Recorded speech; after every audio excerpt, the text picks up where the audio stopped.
ನಮಸ್ಕಾರ. ಎಲ್ಲರಿಗೂ ಶುಭ ಬೆಳಗು. ಬೆಂಗಳೂರಿನಲ್ಲಿ ಚಳಿ ಪ್ರಾರಂಭ ಆಗಿದೆ. ಇವತ್ತು ಮಕ್ಕಳ ದಿನಾಚರಣೆ ಕೂಡ. ನಾನು ಯೋಚಿಸ್ತಾ ಇದ್ದೀನಿ, ಮಗುವಿನ ಮನಸ್ಸು, ಮುಗ್ಧತೆ, ಹಾಗೆಯೇ ಇನ್ನೂ ಹಲವು ವಿಚಾರಗಳು ನನ್ನ ಚಿತ್ತ ಭಿತ್ತಿಯಲ್ಲಿ ಹರಿದಾಡ್ತಾ ಇವೆ. ನನ್ನ ಬಾಲ್ಯ, ಹಾಗೆಯೇ ಮಕ್ಕಳ ಬಾಲ್ಯ, ಅವರ ಬದುಕು, ಜಗತ್ತು ಎಷ್ಟು ಬದಲಾಗಿದೆ ಅಂತ. ನನಗೆ ಮಕ್ಕಳ ವಿಚಾರದಲ್ಲಿ ಸ್ಪಷ್ಟತೆ ಇದೆ. ನಾನಿಂದು ಕೂಡ ಬೇರೆಯವರ ಬದುಕಿನಲ್ಲಿ ಮಧ್ಯಪ್ರವೇಶ ಮಾಡಿದವನಲ್ಲ.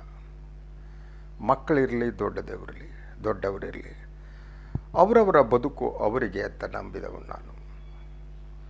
ಅವರವರ ಬದುಕಿನ ಸೌಧವನ್ನು ಕಟ್ಟಿಕೊಳ್ಳಬೇಕಾದವರು ಅವರೇ, ಬೇರೆಯವರಲ್ಲ. ಯಾಕೆಂದರೆ ನಾನೆಂದು ನನ್ನ ಅಪ್ಪ ಅಮ್ಮನ ಮಾತು ಕೇಳಿದವನಲ್ಲ, ಯಾರ ಮಾತು ಕೇಳಿದವನಲ್ಲ. ನನಗೆ ಸರಿ ಅನಿಸಿದ್ದನ್ನು ಮಾಡ್ತಾ ಬಂದವನು.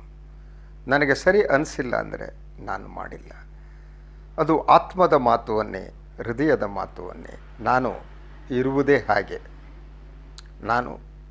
ನನಗೆ ಸರಿ ಅನ್ನಿಸುವುದನ್ನು ಮಾಡುವುದಕ್ಕೆ ಯಾವತ್ತೂ ಹಿಂಜರಿಯಲ್ಲ. ಮಕ್ಕಳು ಕೂಡ ಹಾಗೇ ಇರಬೇಕು ಅಂತ ನಂಬಿದವನು ನಾನು.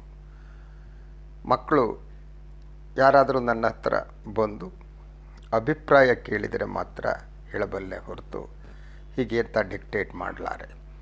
ನಾನು ಯಾಕೆ ಡಿಕ್ಟೇಟ್ ಮಾಡಲ್ಲ ಅಂದರೆ, ನನಗೆ ಬೇರೆಯವರು ಡಿಕ್ಟೇಟ್ ಮಾಡಿದರೆ ಇಷ್ಟ ಆಗಲ್ಲ. ನನಗೆ ಸರಿ ಅನ್ನಿಸಿದ್ದು ನನಗೆ ಸರಿ, ಜಗತ್ತಿಗೆ ಅಲ್ಲ. ನಾನು ಈ ಕುಳಿತು ಯೋಚನೆ ಮಾಡ್ತಾ ಇರುವುದಕ್ಕೆ ಕಾರಣ ಇದೆ. ನಾನು ಇದನ್ನು ನಿರೀಕ್ಷಿಸಿರಲಿಲ್ಲ. ಎಸ್, ನಿಜ.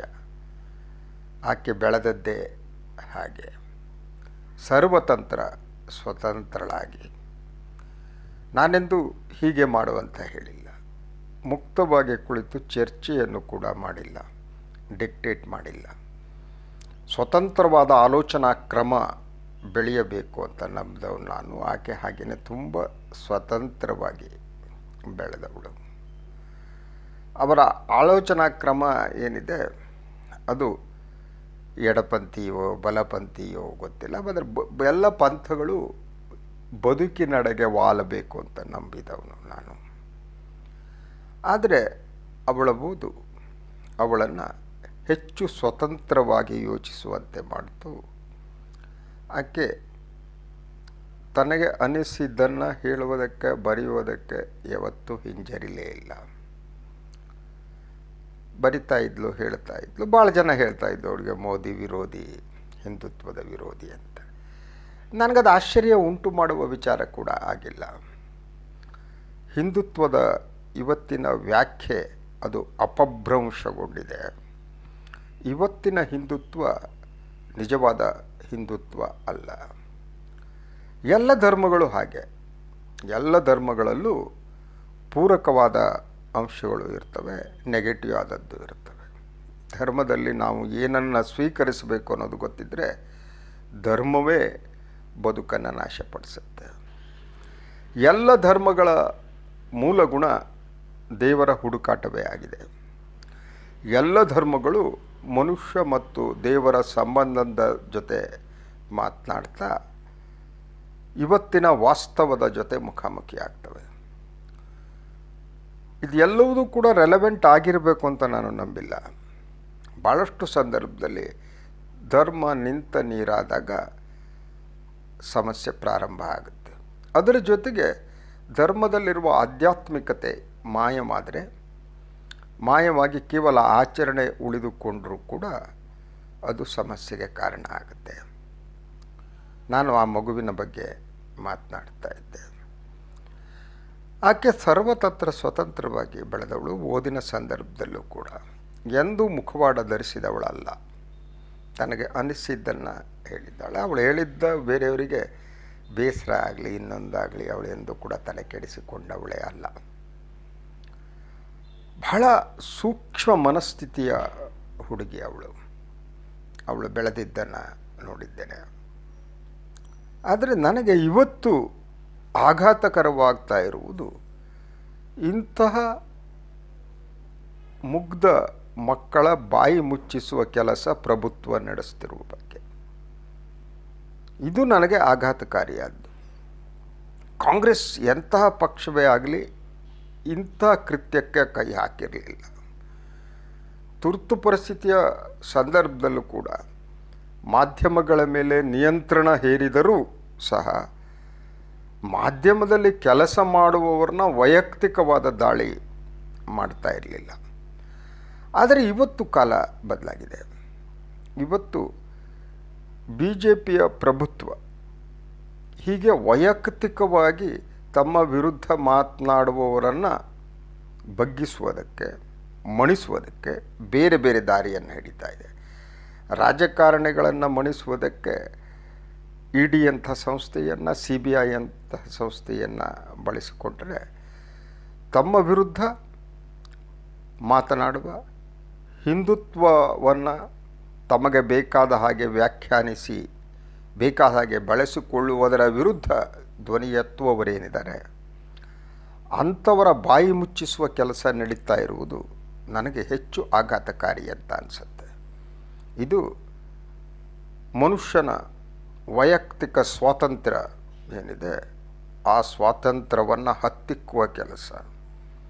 ಎಲ್ಲ ಸರ್ವಾಧಿಕಾರಿ ಪ್ರಭುತ್ವಗಳು ಇಂತಹ ಕೆಲಸವನ್ನು ಮಾಡ್ತಾ ಬಂದಿವೆ. ನನಗೆ ಇದು ಆಘಾತಕಾರಿಯಾದ್ದು ಅಂತಂದರೆ 20-25 ವರ್ಷದ ಯುವಕರು ಏನಿರ್ತಾರೆ, ಯುವತಿಯರೇನಿರ್ತಾರೆ, ಅವರು ಮಾತನಾಡುವಾಗ ಅನುಭವವಿರುವ ಒಬ್ಬ ವ್ಯಕ್ತಿ ಮಾತನಾಡಿದಾಗ ಮಾತ್ರ ತುಂಬ ನೇರವಾಗಿ ಮಾತನಾಡ್ತಾರೆ, ನೇರವಾಗಿ ಹೇಳ್ತಾರೆ.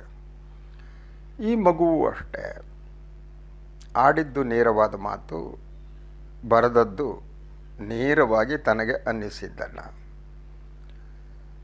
BJP ಪ್ರಭುತ್ವ ಅವಳ ವಿರುದ್ಧ ದೂರು ನೀಡಿದೆ. ಪೊಲೀಸರು ಪ್ರಕರಣವನ್ನು ದಾಖಲಿಸಿಕೊಂಡಿದ್ದಾರೆ. ಆ ಒಂದು FIR ನೋಡಿ ನನಗೆ ಆಘಾತಕರ ಅನ್ನಿಸ್ತು. ಹಿಂದುತ್ವದ ವಿರೋಧಿ, ದೇಶದ ಸುಭದ್ರತೆಗೆ ನಾಶಪಡಿಸುವಂಥದ್ದು, ಹೀಗೆ ಯಾವುದ್ಯಾವುದು ಜಾಮೀನು ನೀಡುವುದಕ್ಕೆ ಸಾಧ್ಯ ಇಲ್ಲವೋ ಅಂತಹ ಸೆಕ್ಷನ್ಗಳನ್ನು ಜಾಡಿಸ್ಬಿಟ್ಟು ಪ್ರಕರಣ ದಾಖಲಿಸಿದ್ದು. ಇದು ರಾಜ್ಯ BJP ಆ ಮಗುವಿನ ವಿರುದ್ಧ ಈ ಒಂದು ದೂರನ್ನು ನೀಡಿದೆ, ಪೊಲೀಸರು ದಾಖಲಿಸಿದ್ದಾರೆ. ನಾನು ಆ ಮಗುವಿನ ಬಗ್ಗೆ ಮಾತ್ರ ಮಾತಾಡ್ತಾ ಇಲ್ಲ, ಆದರೆ ಒಟ್ಟಾರೆಯಾಗಿ ಜನತಂತ್ರ ವ್ಯವಸ್ಥೆಯಲ್ಲಿ ನಮ್ಮ ಅಭಿಪ್ರಾಯವನ್ನು ವ್ಯಕ್ತಪಡಿಸಲಾಗದ ಒಂದು ಸ್ಥಿತಿಯನ್ನು ನಿರ್ಮಾಣ ಮಾಡೋದಿದೆಯಲ್ಲ, ಅದು ಎಲ್ಲದಕ್ಕಿಂತ ಹೆಚ್ಚು ಅಪಾಯಕಾರಿಯಾದ್ದು. ನೀವು ನೋಡ್ತಾ ಬನ್ನಿ, ನಮಗೆ ಜಮ್ಮು ಮತ್ತು ಕಾಶ್ಮೀರದಲ್ಲಿ ಏನಾಗ್ತಿದೆ, ಏನಾಯಿತು ಅನ್ನೋದು ಗೊತ್ತಿದೆ. ನಾನು ಜಮ್ಮು ಮತ್ತು ಕಾಶ್ಮೀರದ ಬಗ್ಗೆ ಪ್ರಾಮಾಣಿಕವಾದ ಮಾತುಗಳನ್ನು ಆಡಿದರೆ ನಾನು ದೇಶದ್ರೋಹಿ ಅನ್ನಿಸಿಕೊಳ್ಳುತ್ತೇನೆ. ನಾನು ಸೈನಿಕರ ಬಗ್ಗೆ ಮಾತನಾಡ್ತಾ ಹೋದರೆ ನಾನು ದೇಶದ್ರೋಹಿ ಅನ್ನಿಸಿಕೊಳ್ಳುತ್ತೇನೆ. ನಾನು ಮೋದಿಯ ವಿರುದ್ಧ ಮಾತನಾಡಿದರೆ ದೇಶದ್ರೋಹಿ ಅನ್ನಿಸಿಕೊಳ್ಳುತ್ತೇನೆ. BJPಯ ವಿರುದ್ಧ ಮಾತನಾಡಿದರೆ ನಾನು ದೇಶದ್ರೋಹಿ ಅನ್ನಿಸಿಕೊಳ್ತೇನೆ.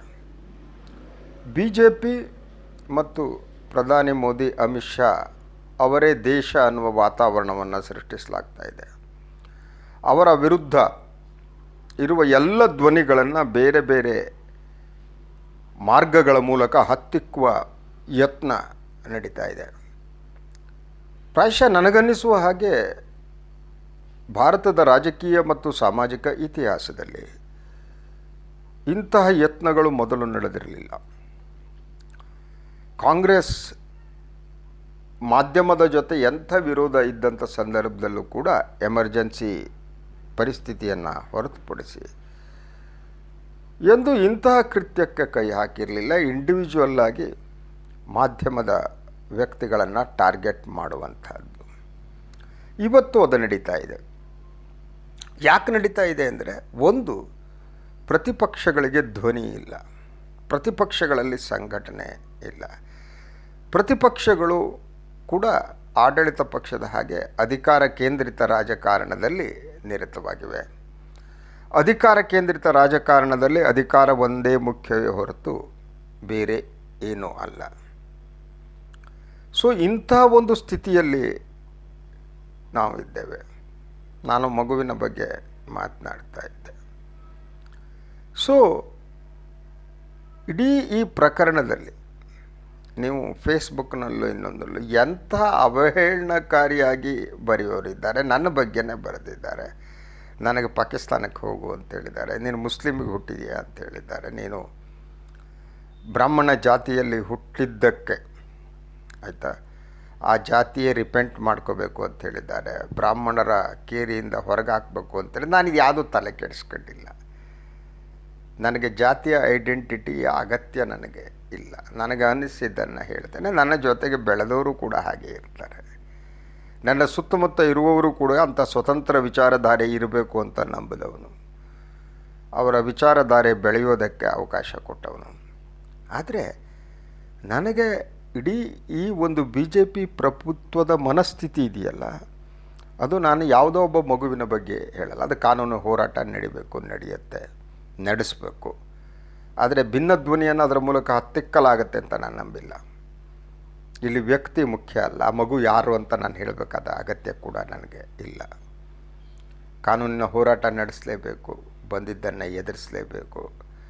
ಎದುರಿಸುವುದಕ್ಕೆ ಎಲ್ಲರೂ ಸಿದ್ಧರಾಗಿದ್ದೇವೆ, ನಾನು ಸಿದ್ಧರಾಗಿದ್ದೇನೆ, ಅದು ಪ್ರಶ್ನೆ ಅಲ್ಲ. ಆದರೆ ಇಡೀ democratic fabric of the country ಅಂತ ನಾವೇನು ಮಾತಾಡ್ತೀವಿ, ಜನತಂತ್ರದ ಮೂಲಕ್ಕೆ ಕೊಡಲಿಪೇಟು ಕೊಡುವಂಥ ಯತ್ನ ಸತತವಾಗಿ ನಡೀತಾ ಇದೆಯಲ್ಲ, ಮಾಧ್ಯಮಗಳ ಮೇಲೆ ನಿಯಂತ್ರಣ ನಡೀತಾ ಇದೆಯಲ್ಲ. ಉತ್ತರ ಪ್ರದೇಶದಲ್ಲಿ ಹಲವು ಪತ್ರಕರ್ತರ ಕೊಲೆಗಳು ನಡೀತಾ ಇವೆಯಲ್ಲ, ಇದು ನಾವು ಎಲ್ಲಿಗೆ ಹೋಗಿ ತಲುಪ್ತಾ ಇದ್ದೀವಿ ಅಂತ ಈ ಬಗ್ಗೆ ನಾನು ಯೋಚನೆ ಮಾಡ್ತಾ ಈ ಬೆಳಕು ಕೂತಿದ್ದೇನೆ. ನನಗೆ ಅಪಾಯದ ಗಂಟೆ ಈಗಾಗಲೇ ಬಾರಿಸಿದಂತೆ ಕಾಣುತ್ತೆ. ಎಲ್ಲ ಜನತಂತ್ರ ಮನಸ್ಸುಗಳು ಇವತ್ತು ಒಂದಾಗಬೇಕಾದ ಅನಿವಾರ್ಯತೆ ಇದೆ. ಶ್ರೀರಾಮಚಂದ್ರನೇ ಭಾರತೀಯ ಜನತಾ ಪಕ್ಷಕ್ಕೆ, ಇಂದಿನ ಪ್ರಭುತ್ವಕ್ಕೆ ಬುದ್ಧಿ ಕೊಡಲಿ. ಆ ರಾಮಚಂದ್ರನೇ ಹೊರಗಡೆ ಬಂದು ಜನತಂತ್ರವನ್ನು ಈ ದೇಶದಲ್ಲಿ ಉಳಿಸಲಿ. ಹಲವು ವಿಚಾರಗಳ ಬಗ್ಗೆ we may agree to disagree. ನನ್ನ ವಿಚಾರವನ್ನು ಒಪ್ಪಿದವರನ್ನು ಮಣಿಸಬೇಕು ಅನ್ನುವ ಮನಸ್ಥಿತಿ ಪ್ರಭುತ್ವಕ್ಕೆ ಬಂದಿದ್ದು ಅಪಾಯಕಾರಿ. ಮಕ್ಕಳ ದಿನಾಚರಣೆ ಸಂದರ್ಭದಲ್ಲಿ ಈ 4 ಮಾತುಗಳನ್ನು ಹೇಳಿದ್ದೇನೆ, ಈ ಬೆಳಗ್ಗೆ ಹೇಳಿದ್ದೇನೆ. ನಾವೆಲ್ಲ ಸೇರಿ ಜನತಂತ್ರವನ್ನು ಉಳಿಸೋಣ, ಡೆಮೊಕ್ರೆಟಿಕ್ ವ್ಯಾಲ್ಯೂಸನ್ನು ಉಳಿಸೋಣ, ಪ್ರತಿಯೊಬ್ಬ ವ್ಯಕ್ತಿಯ ಅಭಿಪ್ರಾಯ ಸ್ವಾತಂತ್ರ್ಯವನ್ನು ಎತ್ತಿ ಹಿಡಿಯುವ ಕೆಲಸವನ್ನು ಮಾಡೋಣ ಅಂತ ಹೇಳ್ತೀನಿ. ಎಲ್ಲರಿಗೂ ನಮಸ್ಕಾರ.